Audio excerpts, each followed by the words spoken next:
ಅಯ್ಯೋ ರಾಜಕಾರಣಿಯ ಸಂಬಂಧ ಅದು ನಾವು ರಾಜಕೀಯವರೆಲ್ಲ MLA ಎಲ್ಲ MP ಎಲ್ಲ ಅದಕ್ಕೆ ಸಂಬಂಧಪಟ್ಟಂಥದ್ದಲ್ಲ. ಧರ್ಮ ದೃಷ್ಟಿಯಿಂದ ಯಾರು ಮಟ್ಟಕ್ಕೆ ಭಕ್ತರು ಬರ್ತಾರೋ ಅವ್ರಿಗೆ ಆಶೀರ್ವಾದ ಮಾಡ್ತಕ್ಕಂಥ ಕರ್ತವ್ಯ ನಮ್ಮದಾಗಿರ್ತಕ್ಕಂತೆ. ರಾಜ್ಯದಲ್ಲಿ ಅಲ್ಲಿ ನಡೆಯಿರ್ತಕ್ಕಂಥ ಸಂದರ್ಭ ಇರ್ತತಿ.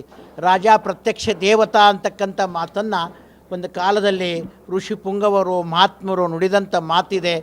ಇವತ್ತು ಕೂಡ ಆ ಒಂದು ರಾಜಕೀಯದಲ್ಲಿ ಒಳ್ಳೆ ಮುತ್ಸದ್ದಿಯಾಗಿರ್ತಕ್ಕಂಥ ಒಳ್ಳೆಯ ರಾಜಕೀಯ ವ್ಯಕ್ತಿಯನ್ನು ಸಮಾಜ ಗುರುತಿಸಲಿ, ಉತ್ತಮವಾಗಿರ್ತಕ್ಕಂಥ ಒಂದು ಸೌಹಾರ್ದತೆಯ ರಾಜ್ಯ ಪುತ್ರನಾಗಿರ್ತಕ್ಕಂಥವರು ಆ ಒಂದು ಸ್ಥಾನಮಾನಕ್ಕೆ ಅಲಂಕರಿಸಿ ಎಲ್ಲ ರೈತರು ಮತ್ತು ರಾಜಕೀಯ ಮುತ್ಸದ್ದಿಗಳು ಮತ್ತು ವರ್ತಕರು ಮತ್ತು ಇಲ್ಲಿ ಈ ಒಂದು ವ್ಯವಸ್ಥಿತವಾದಂಥ ಕೆಲಸ ಸಮಾಜದ ಒಂದು ಕಣ್ಮಣಿಯಾಗಿ ಬೆಳೀತಕ್ಕಂಥ ಯೋಗ್ಯವಾದ ವ್ಯಕ್ತಿಯನ್ನು ಸಮಾಜ ಆಯ್ಕೆ ಮಾಡಿ ಕೊಡಲಿ ಅಂತಕ್ಕಂಥ ಮಾತನ್ನು ನಾವು ಇಲ್ಲಿ ಹೇಳ್ತಾ ಇದ್ದೇವೆ.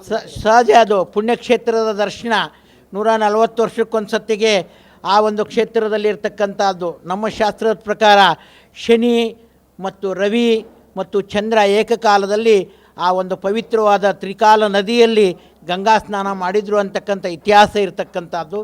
ಆ ಒಂದು ಪವಿತ್ರ ಗಂಗಾ ಸ್ನಾನಕ್ಕೆ ನಾವು ಕೂಡ DK ಶಿವಕುಮಾರಲ್ಲಿ ಹೋಗಿ ಒಂದು ಸಂಕಲ್ಪವನ್ನು ಮಾಡಿ ರಾಜ ಪ್ರತ್ಯಕ್ಷ ದೇವತಾ ಅಂತಕ್ಕಂಥ ವ್ಯಕ್ತಿ ಆ ಗಂಗಾ ದೇವತೆ ಅವರಿಗೆ ಆಶೀರ್ವಾದ ಮಾಡಲಿ ಅಂತಕ್ಕಂಥ ಸಂಕಲ್ಪದಲ್ಲಿ ಪಾಲ್ಗೊಂಡವರಾಗಿರ್ತೀವಿ. ಎಲ್ಲರ ಆಶೆನೇ ಇದೆ. ರೈತರದು, ಸದ್ಭಕ್ತರದು, ವರ್ತಕರದು ಎಲ್ಲರ ಆಸೆ ಇದೆ. ಆ ವ್ಯಕ್ತಿ ಒಬ್ಬ ಯೋಗ್ಯವಾದಂಥ ವ್ಯಕ್ತಿ ಇದ್ದಾನೆ, ಅವರು ಮುಖ್ಯಮಂತ್ರಿಗಳಾಗಬೇಕು ಅಂತ ತಮ್ಮೆಲ್ಲರ ಸಂಕಲ್ಪ ಇದೆ. ನಮ್ಮ ಶ್ರೀಮಠದ ಆಶೀರ್ವಾದ ಇದೆ, ಒಂದು ದಿನ ಅವರು ಆಗ್ತಾರೆ ಅಂತಕ್ಕಂಥ ಮಾತನ್ನು ಕೂಡ ನಾವು ಹರಿಸ್ತಾ ಇದ್ದೀವಿ. ದಿನಗಳಲ್ಲಿ ಹೇಳೋಕ್ಕಾಗಂಗಿಲ್ಲ. ದಿನಗಳನ್ನು ಚರ್ಚೆ ಮಾಡಿದಾಗ ನೀವು ನೋಡ್ತಾ ಇದ್ದೀರಲ್ಲ, ದಿನನಿತ್ಯದಲ್ಲಿ ನಡೀತಕ್ಕಂಥ ಚರ್ಚೆ ವಿವಾದಗಳು ಹೇಗೆ ನಡೀತಾ ಇದೆ. ಒಂದು ಎಲ್ಲರೂ ಹೇಳ್ತಾ ಇದ್ದಾರೆ, ಎಲ್ಲರ ಸಂಕಲ್ಪ ಇದೆ, ನಮ್ಮ ಶ್ರೀಮಠದ ಆಶೀರ್ವಾದನೇ ಇದೆ. ನಾವೀಗ ಅಬ್ಬೆ ತುಮಕರ ವಿಶ್ವಾರಾಧ್ಯ ಶಿವಾಚಾರ್ಯ ಗದ್ದಿಗೂ ಬಂದಿದ್ದೀನಿ. ಆ ಭಗವಂತನ ಆಶೀರ್ವಾದ ಸಿಗಲಿ. ಶ್ರೀಶೈಲ ಜಗದ್ಗುರು ಬಂದಿದ್ದಾರೆ, ಆ ಪರಮಾತ್ಮನ ಆಶೀರ್ವಾದ ಅವರು ಸಿಗಲಿ.